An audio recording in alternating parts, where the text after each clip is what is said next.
Hi everyone, welcome again to another session of G9ija News Review. Today we'll be talking about a few breaking news that we're getting in Nigeria, and at the same time we're going to talk briefly about the actual debate that Kamala Harris is actually asking for in America against the Republican nominee for President of the United States. So without much ado, I think we can actually dive straight into the first item. Right. So basically, there's been currently we actually have in Edo State the governorship election taking place there, and we have the APC neck and neck. My understanding is that the results are coming in thick and fast, and I understand that I think about 17 local government in Edo State, and it's been announced allegedly. So I've not seen anything official yet, but some of the news coming out says APC has got about 11. I've won 11 of those units, so which actually make it quite interesting, really. Now, but there have been a number of issues that's been taking place during the election, and I think I'm just going to share this one. A gentleman was actually caught in the bush in Edo State, basically printing um, the voting papers. So he was actually arrested, and I think there are some charges that are actually coming up now that is going to be dealt with.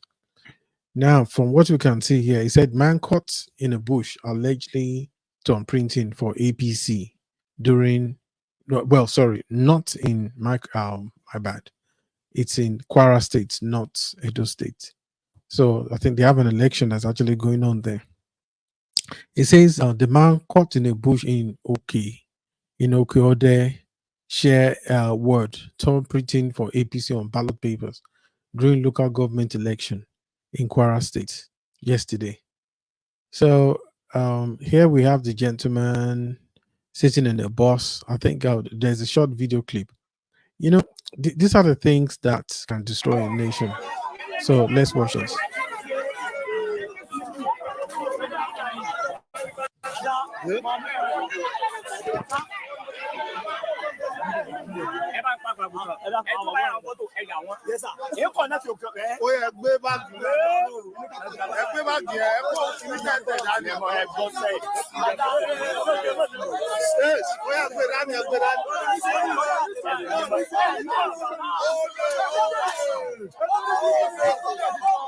This is very disheartening, honestly. And in the past, look, it's not just the APC that is doing it. PDP too have been, they've been involved in this same saga. I mean, just imagine, it's got all the papers there. It was got, Tom printing it all by himself. So he must have been paid some serious amount of money for him to be doing that. Can the will of the people be respected? Do we have to manipulate things? That is where there's discontentment in the country. So people don't often get the person they want to represent them. So it's those who are actually paying for, such as this gentleman, It's just terrible. I mean, just imagine, once you actually have a situation like this, then if the other parties are doing the same thing, so what's the point? What's the point in having why then have an election? We always talk about democracy, which is government of the people by the people, but we're just undermining it. And unfortunately, there are some Western countries that this is taking place. Unfortunately, those who have said they are the guardian of democracy as well, pretty much the same. They are doing the same thing. Unbelievable, isn't it? Yes, it's not just in Africa or Nigeria is taking place in the West. It's taking place in the West. If you do actually do your due diligence, check on YouTube. It's there, red-handed, red-handed. It's terrible, you know. So moving swiftly on, the next one that we're actually having now is the next topic is the Edo the governorship election. APC wins. That was what I was saying earlier. APC wins 11 out of 17 local governments. Announced. So basically, said it's announced by INEC. So if that's the case, then AP is won. No wonder, I even understand that Obaseki actually lost. That is the incumbent governor for PDP. Used to be an APC. Let's not even forget what it used to be. Both of them, all these people, what they do is that they will jump from one party to the other.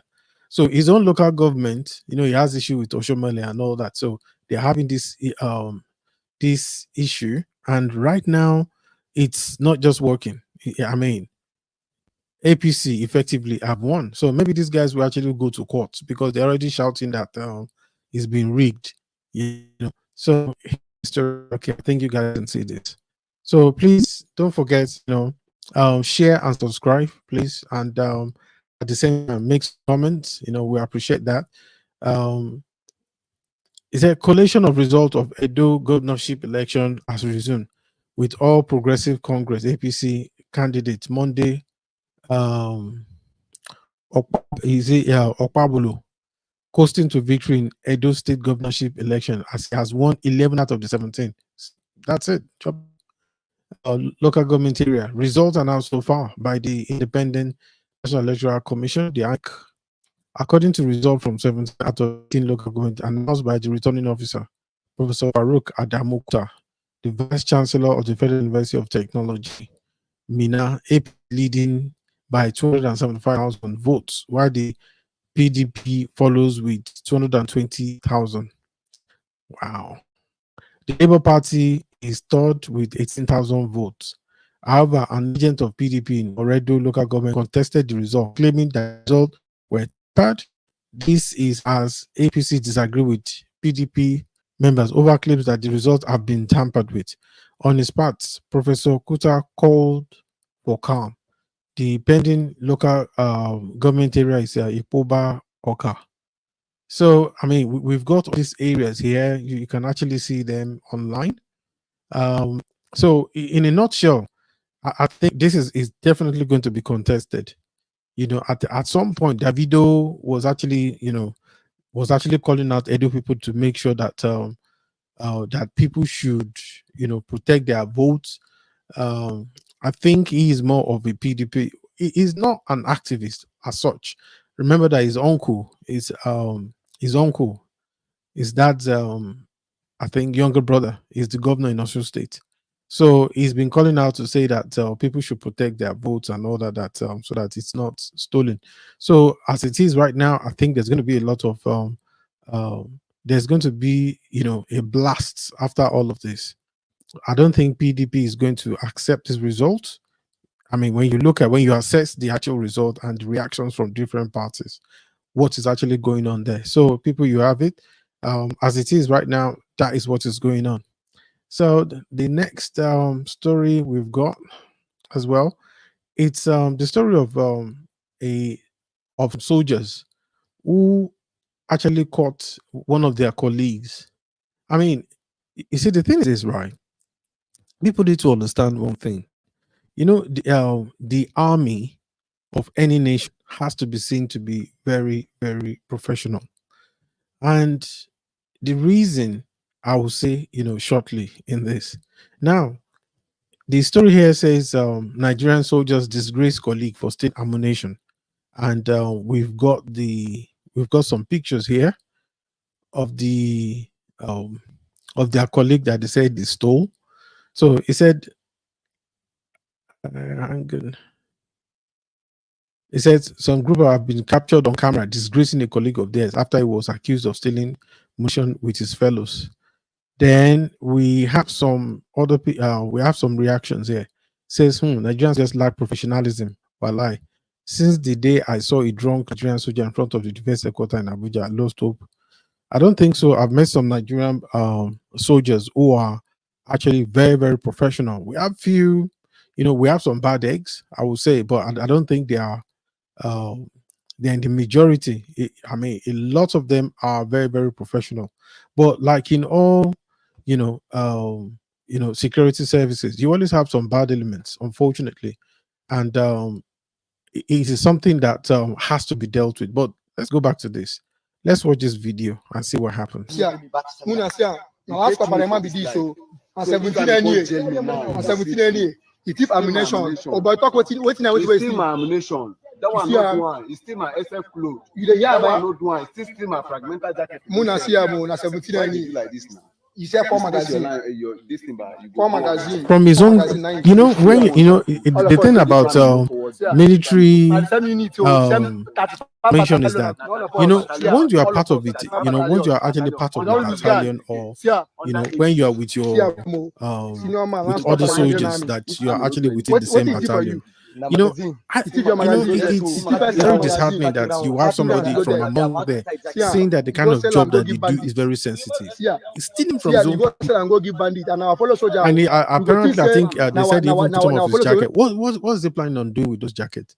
Does he want to give it to bandits, or does he want to sell it to, is it to terrorists and all that? Because as it is, there is issue with when you get to a checkpoint, for those who are driving, when they actually get to a checkpoint, they see all these people who are doing what? You actually see all these people that will ask you to stop. You don't even know whether they are genuine, they are doing, camouflage. So you're assuming they are genuine. But in some cases, look at like the sort of things that is happening. So, how do you know? How do you know? These people, some of these terrorists, the headsmen and all that. What they actually do is actually get hold of all these people. They are civilians, or should I just say normal people going about their business.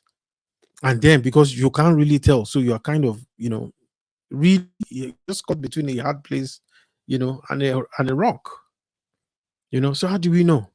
Now, what I actually want to talk about this the incident that where they spoke about this guy stealing from his colleagues. The painful thing about it is that, number one, did not have filmed this and uploaded this. You know why? It undermines the confidence, in the army. Where look, Nigerians were struggling to believe in these people, in our military. We need to have confidence in the military. And these guys are some of the trains, because I'm seeing like gaps. I'm seeing like gaps in the training now. I'm seeing in the training because, number one, they should be trained in this day of smartphones, of the internet. Why would you bring out your colleague? It's not, as a professional, the Nigerian army, that was totally bang out of order. Those guys have a right to be angry. That is security threat. They have a right to be angry, but they should not have actually have put that outside there. They have a commanding officer that they can report to, and this guy will be court-martialed. It is not for the internet. Like I've done my I did a part of my service, I think about 90% with the Air Force when I was in my NYC, and I know that, I can't even imagine this kind of thing happening.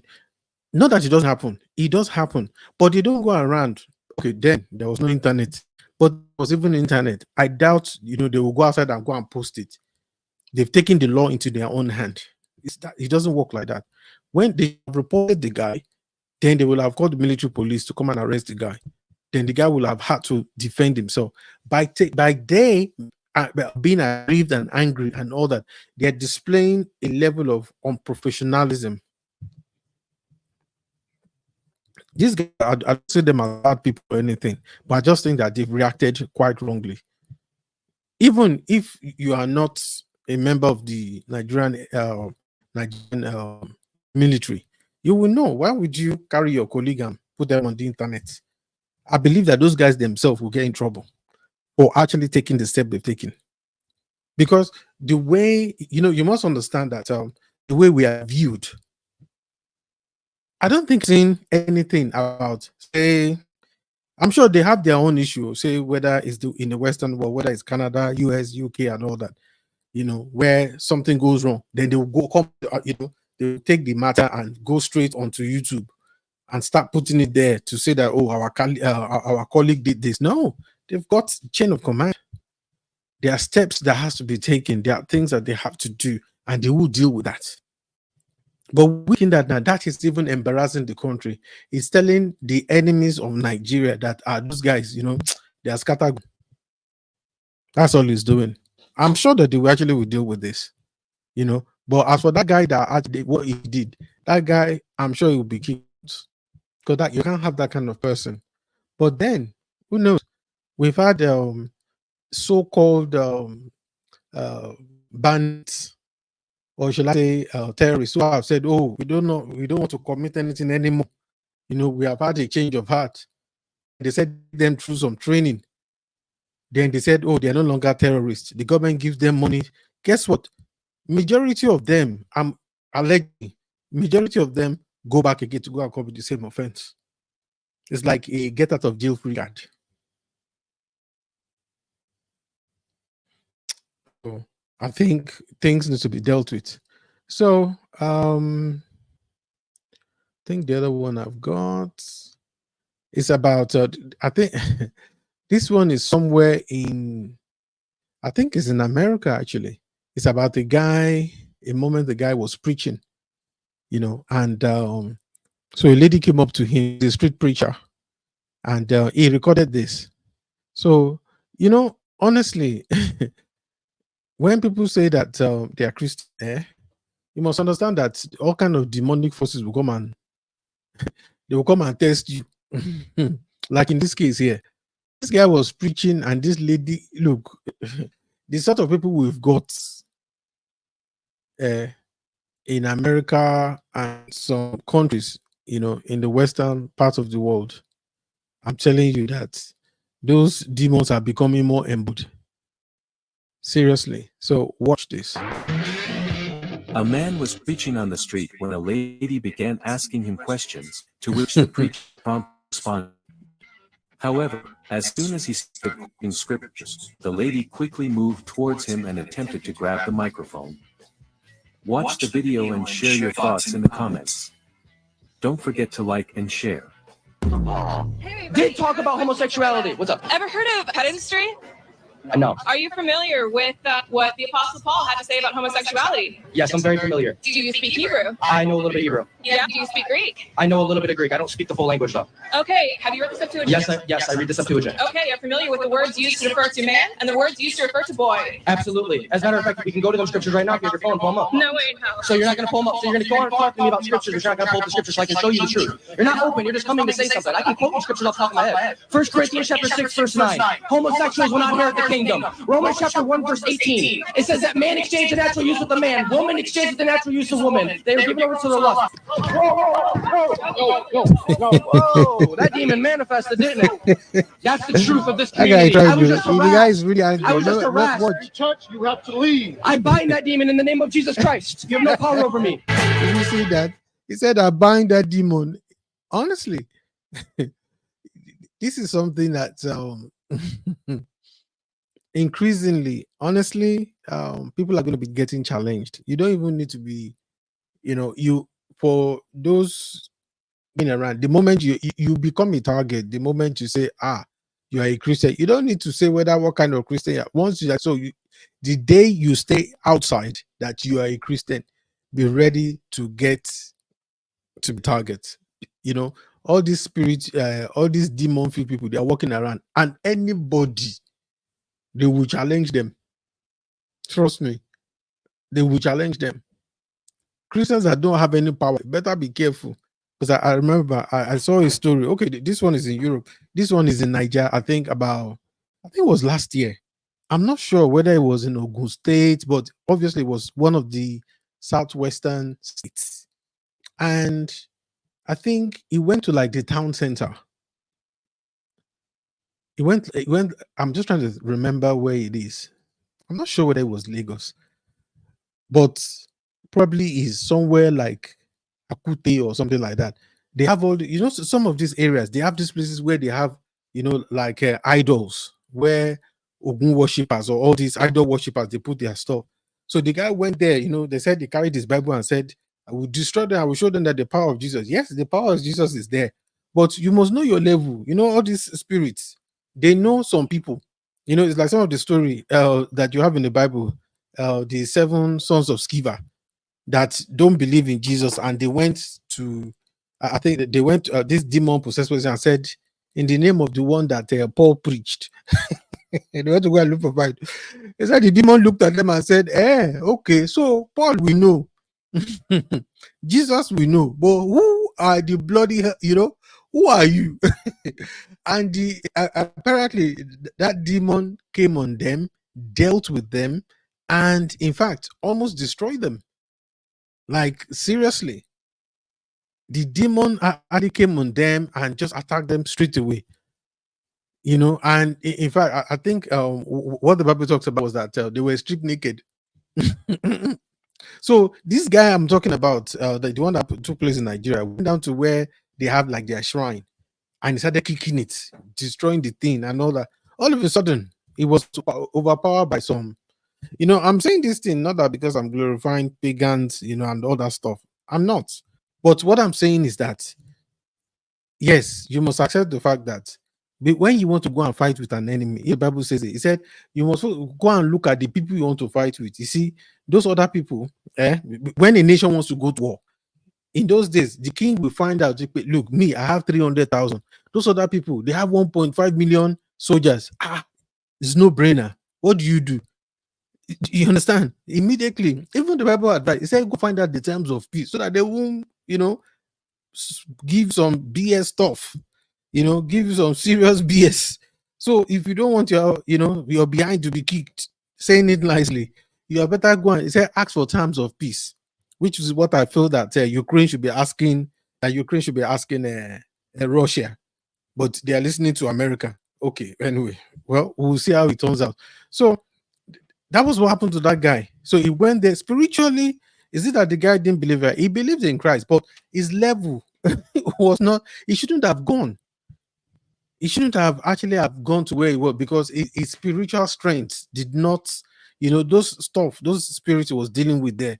There are some serious stuff like that, and you don't just go there anyhow. They overcome you, because they have hierarchy as well. They have hierarchy there, and that's one of the key things that actually happened.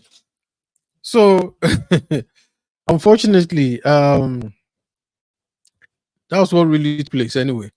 So so people that are doing street preaching, please, this guy is very fortunate that he just happens to be a little shory one, that but you can see how she reacted, grabbed the microphone and wanted to. So that's it. So I think we're coming out to the last one. The last story I've actually got here is this same issue. We're back to politics again. This same issue about, so it's really embarrassing, honestly. Hunger, what hunger makes some people do, it's my prayer is that I pray that we will not find ourselves in a situation where we'll sell our birthright because of hunger. The storyline is politicians bought votes with bread and 5,000 naira at Edo polling units, CSOs. Okay, a coalition of civil society organizations, CSOs, and the Nigerian Civil Society Situation Room say politicians bought votes from electorates at the Edo State governorship election with as low as 5K and a loaf of bread. We spoke about this yesterday. Situation Room observer reported widespread instances of blatant vote buying and selling across several polling units. Despite the huge presence of security personnel, the price of votes range from 5K to 10K per voter in several locations, including PO8 and 9, PO9, Ward 2, Onwa East, but the group said in a statement co-signed by Yanusa yesterday that, look, this is what actually took place. So the Situation Room commended the peaceful conduct of voters and urged them to remain calm throughout the process. You see, the key focus here is this. You see, people are still selling their votes. Yeah. And then they will now come and say there is bad governance. It was said, if you have, like the former president Obasanjo, he said, when you put somebody that is already corrupt, you now put that person to go and do what? You now go and put that person, they gave you 5K, loaf of bread, 10K, that this person will serve for 10 years. Sorry, for at least 4 years, for 5K, 10K, and loaf of bread. Wow, it's shameful. We should not complain if things go south. We shouldn't. It's really, really terrible. I mean, look at that. Who does that? They will now come around and will now start complaining. Why are we complaining? We shouldn't. We should take it like good soldiers, and take it like, yeah, that's what we want. Those people who they are giving even 1 million naira on what?